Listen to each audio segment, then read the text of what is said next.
There is a lot that I could wish for, ladies and gentlemen, boys and girls, I suppose, at this Christmas time, but it's also a time to be happy with what you've got and not to be worrying about losing things, but to giving things and being with the ones you love. Hi! Welcome to my little installment of poetry readings in honor of the Community Poetry Open Mic that has held at the not recycled, it's a different open mic, that was mine, at Half Price Books at North Bar. And I would like to share with you a few poems like I normally would when it was running at the first of every month, first Wednesdays. These are a couple poems that relate to astronomy from the Down in the Dirt, May to August 2021 issue collection book, Lockdown's Over. What a perfect sentiment, having the lockdown being over. Yay!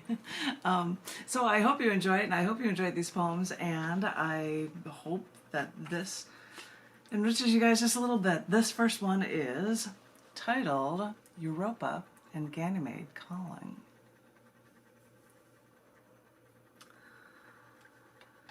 The telescope I kept at home is decades old. It was my sister's when she took an astronomy class, and I, as a small child, fell in love with all of outer space. After seeing Saturn, complete with rings and moon, Titan only days ago using only a scope for target shooting, we found a man selling a small telescope. It was a gift for the man's little boy, but after using it 3 times, this new telescope was never used again. Instant bargain, we thought, so we put it together. And we put it together, and even though it was cloudy out tonight, we got to break it in, figure out how to use this new telescope monstrosity compared to the decades-old model inside. And even through all of the haze, we could still see Jupiter with the naked eye right near our moon. But wait, as we zoom in, we could see Europa and Ganymede. They are 2 large moons we saw of Jupiter, and it was really so amazing that we could see these moons, these objects unable to generate light, now as bright as stars. And I get it. These moons reflect light they receive in the night sky, but they glow brighter than any mythical creatures that Galileo chose to name them for. Since Zeus is the Greek equivalent to the Roman god Jupiter, Europa is named after the lover of Zeus, and Ganymede was named for the son of the king who was carried off into the sky by Zeus. And we were carried into the night sky this night after it was far too late for any insects to suck on us or sting into our humid flesh. We kept moving our new telescope to catch the whipping orbital speeds of both Earth and Jupiter, just to continue to watch fleeting glimpses of worlds we can never touch, but can idolize from afar and dream. Oh, sorry. There I go talking about moons that aren't our own. What is that all about? Because I got another one here about different moons. I don't know if they're from Jupiter or not, but it's titled Unveiling Two New Moons. This was actually written, this is really tiny print. Let me see if we can get my husband's reading glasses on to read the tiny print with the details about this. It says on it that it was written on the 14th of July, the day in 1965, of the Mariner 4 flyby of Mars that was taking the first close-up photos of another planet and learning about the Mars moons Phobos and Deimos. Haha, that was really tiny writing. It's really tiny writing about the top there, but this is about that. Wow, cool. This is titled Unveiling Two New Moons.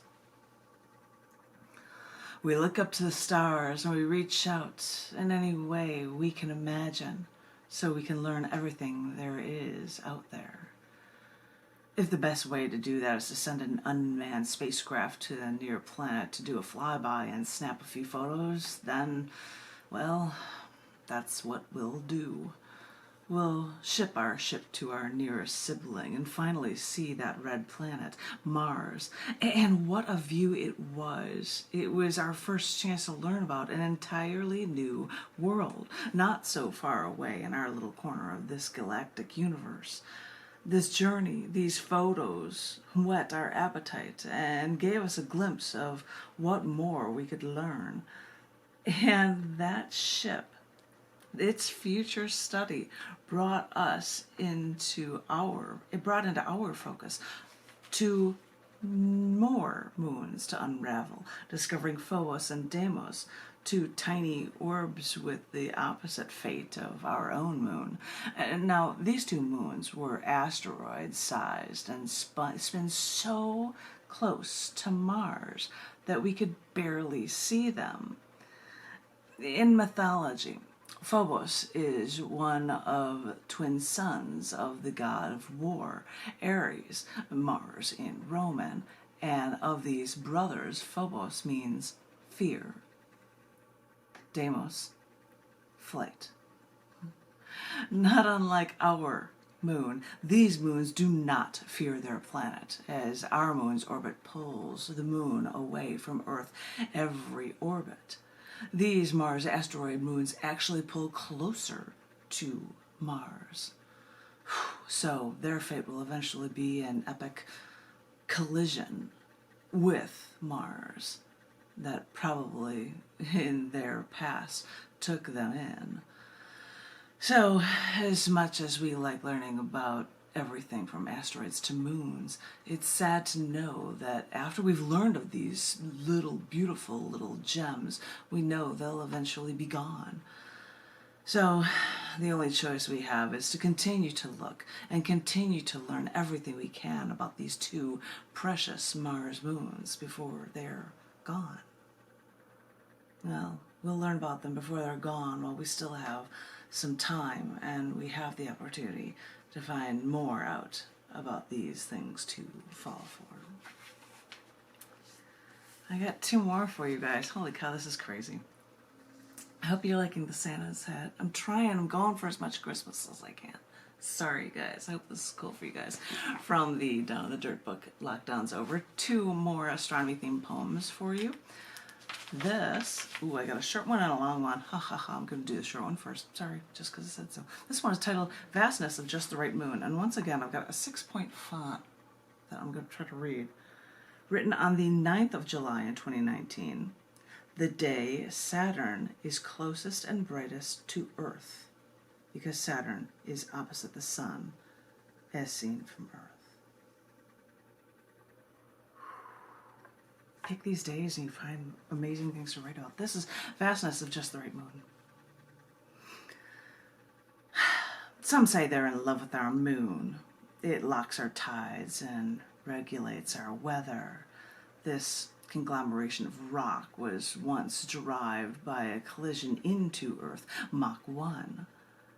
This moon is the only interstellar object humankind has walked on, but really, when it comes to love affairs with a moon for astronomy-minded types like us, we still have to fall for Titan, Saturn's moon, which most closely resembles Earth during its origins in the solar system. Titan is the largest moon of Saturn and the only moon known with a dense atmosphere. Titan's climate, which has winds and rain, creates dunes, rivers, lakes, seas, and deltas. Is this starting to sound more like Earth? And maybe one reason NASA this past day shared news of NASA's Dragonfly mission to search for life on Saturn's moon, Titan. Good thing I saw this news on the same day that Saturn is closest and brightest to Earth, opposite the Sun as seen from Earth, making tonight what they call a full Saturn. Wow. This means that tonight is the night I have the unique opportunity to see a different moon one orbiting with the rings of one of the most majestic planets, with the one moon that shares so much history, that shares so much of a story like our own home. And when you're looking across the vastness of outer space, finding something out there so much like your own planet's story, well, that has to put a twinkle in your eye and reminds you how easy it is to fall in love. It's adorable. It's amazing. Sorry, it just blows my mind. But now I think I'm going to talk about Jupiter instead of Saturn for this last poem. And more mythology. One last poem from this reading for you guys. This one is titled Zeus and Jupiter's Children. And in 6-point font it says that this was written. When was it written? Let me see if I can look through this. Can I read it? It's so tiny. It is written on the 15th of July, the day in 1994, that the comet Shoemaker-Levy 9 collided into Jupiter. I know what that day is. Hello. So this was written on that day that they discovered it flying into Jupiter, which is amazing to watch, by the way. Anyway, Zeus and Jupiter's children. When we on Earth wonder why we need gas giant planets like Jupiter and its 79 planets orbiting so far away from us, we hear the stories that these giants stopped many interstellar objects from crashing into us as our solar system formed. But now we're into our teen years in solar system terms. There doesn't seem to be much there when we're deep inside the solar system now. But silly you didn't realize how tumultuous those comets could be, like Shoemaker-Levy 9, who kept getting closer to Jupiter.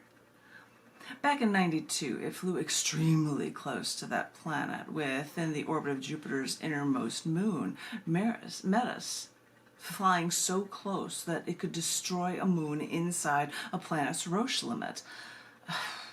Just give it a few years, is all we astronomy types could think, and big destruction can come true in '94. People make guesses.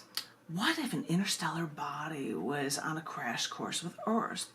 We'd have to try to move its orbit because blowing it up in space would only mean that many tiny fragments would be hitting the Earth instead. And this is exactly what happened. And this is exactly what the astronomy world saw with Jupiter's gravitational pull. As Shoemaker-Levy 9 got too close, Jupiter actually tore the comet into 21 pieces, raining down into tiny collisions with this gas giant. Some astronomers even wondered if the collisions would affect the Io torus, a torus of high-energy particles connecting Jupiter with Io. And, of course, we're talking about the volcanic moon Io. We're so in love with learning about moons, we can't help it. We love gas giants, but we can't help but love learning about moons. How can they function where they are? How can some be so like Earth early in the solar system? We've seen that even mass comet collisions didn't destroy the moon of Jupiter, but we'll keep watching Jupiter because they're the cosmic vacuum cleaner of our solar system. But this near equivalent of a second sun managed to keep 3 times as many moons orbiting in ours as our sun does with actual planets. In mythology, Io was a priestess who became one of Zeus's lovers, which is fitting when Jupiter is the counterpart to the mythical Greek Zeus, and Jupiter has so many loyal moons. Ancient Greek, they called Jupiter Phaethon, is shining one, blazing star, because Jupiter's orbiting moons are just as intricate as planets to us. Okay, ladies and gentlemen, boys and girls, I think I'm going to stop that reading for you guys and do more additional readings for you guys in honor of Tom Woodruff's poetry open mic feature showcase that is titled Community Poetry on the first Wednesdays of every month. I hope everyone is remaining safe. I hope everyone is so well vaccinated that they're getting out and they're falling in love with the world again. And I will look forward to talking to each and every one of you very, very soon. Thank you all so very much. Thank you, thank you.